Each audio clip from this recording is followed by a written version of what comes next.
having an obsessive partner, you don't even want to try it. Like, if you have an obsessive partner, you need to run away because your mental health is at stake.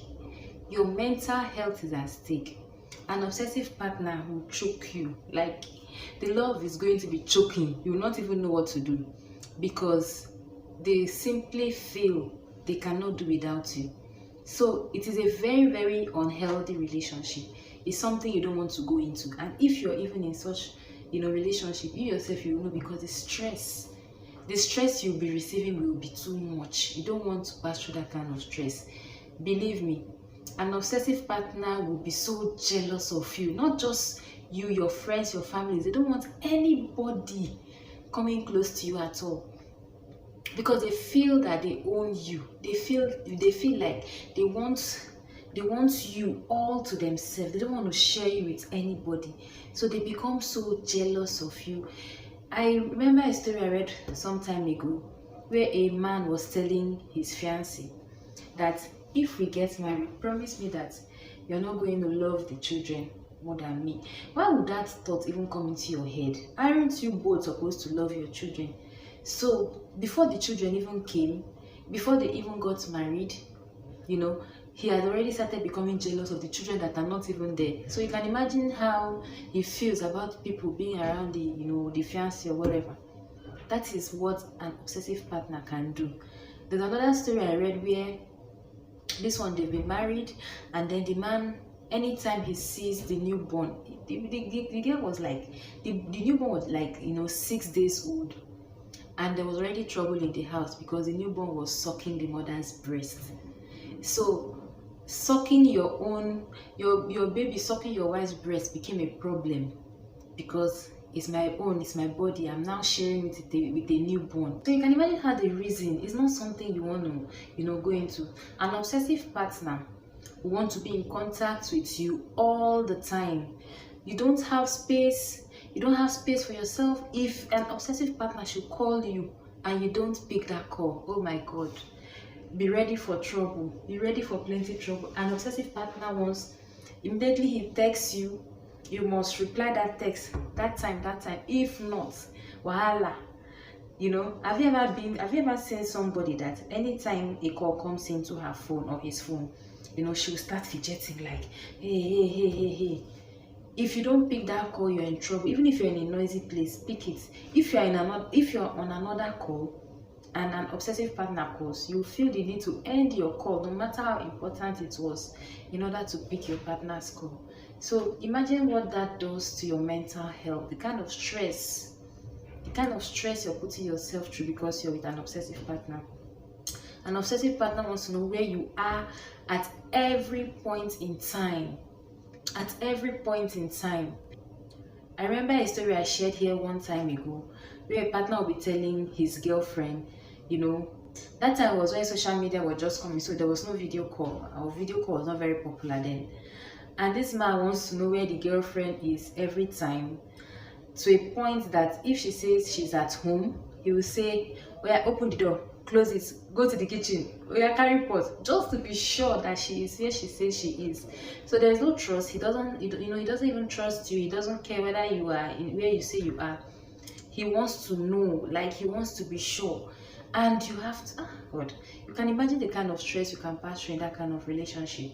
An obsessive partner will stalk you even on social media. Why did you like this person's picture? Why didn't you like this person's picture? Why did you go and comment? Why did you say, wow? Are you telling me you're admiring that person?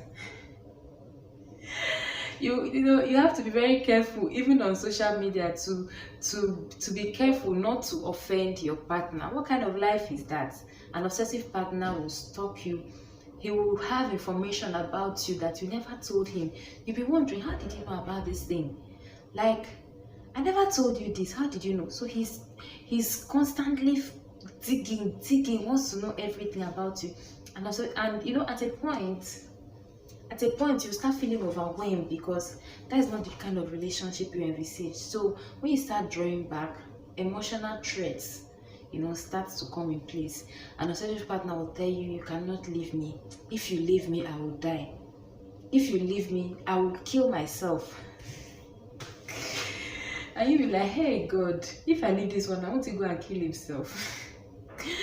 My dear, that is what an obsessive partner does. You'll be afraid, like, if I leave this one, I want to go and kill himself. So you're now working on eggshells in your relationship. You're not happy in the relationship, but you cannot leave because of the emotional blackmail. That is what an obsessive partner does. An obsessive partner will threaten you that if you leave, nobody else can have you.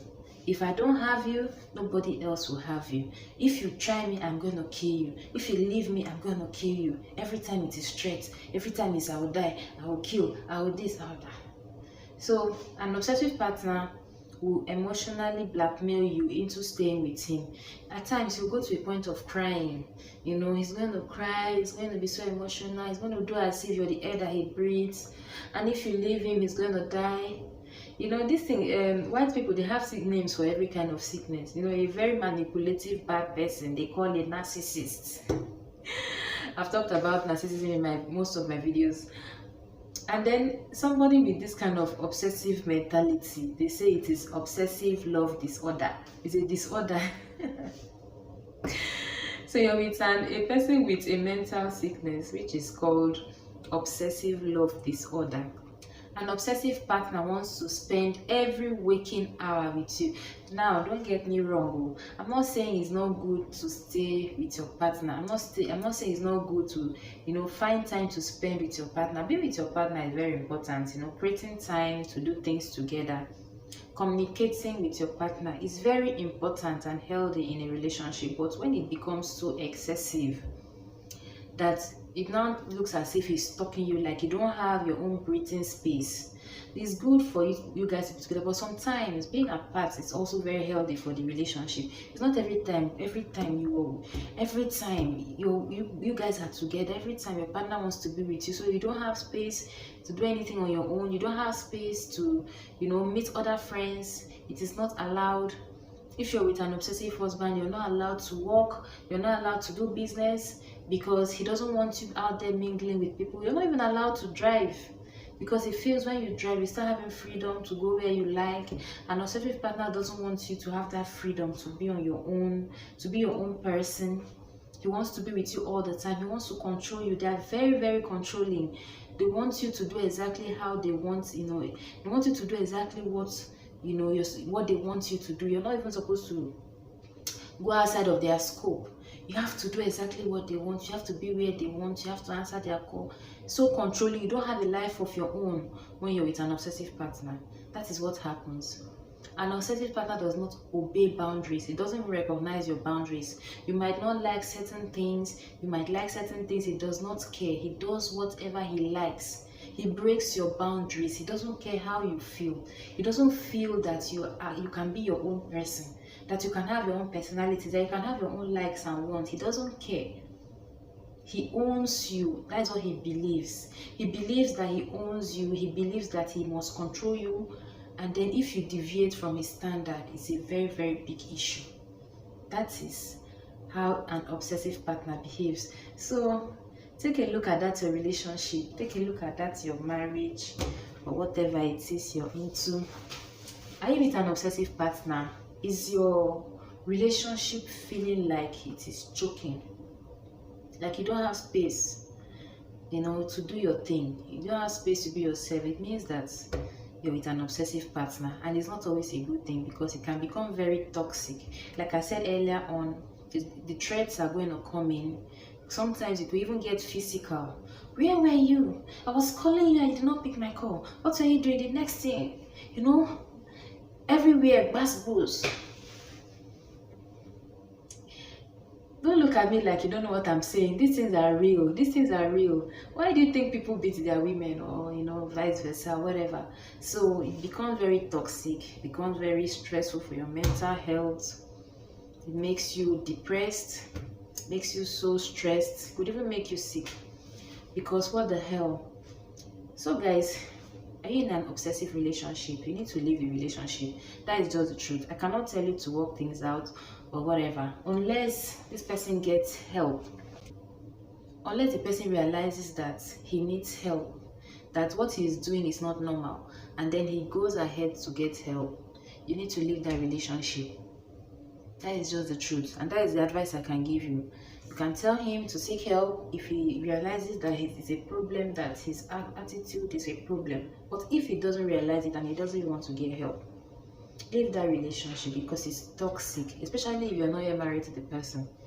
And even if you're married, there's always a way. I don't believe in do or die marriage. If the marriage is killing you, you have to, obey your natural instincts. You can't be in a situation where you're almost dying and you say, oh, it is for better for us, it is do or die. No. And if it's a relationship, it's always better to end the relationship that is not favoring you than to allow it to progress to marriage, because whatever you see in your relationship, you're going to see times 10 in marriage.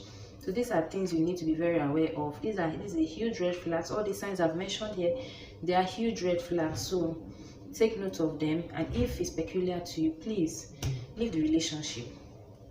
It will never ever end well. So thank you guys for watching my video. I'm going to see you next time. If you have not subscribed to this channel, please do so right now. So remember to give my video likes and also turn on your notification after you subscribe, so that whenever I post a new video, you'll be alerted. I'll see you again very soon. For now, bye.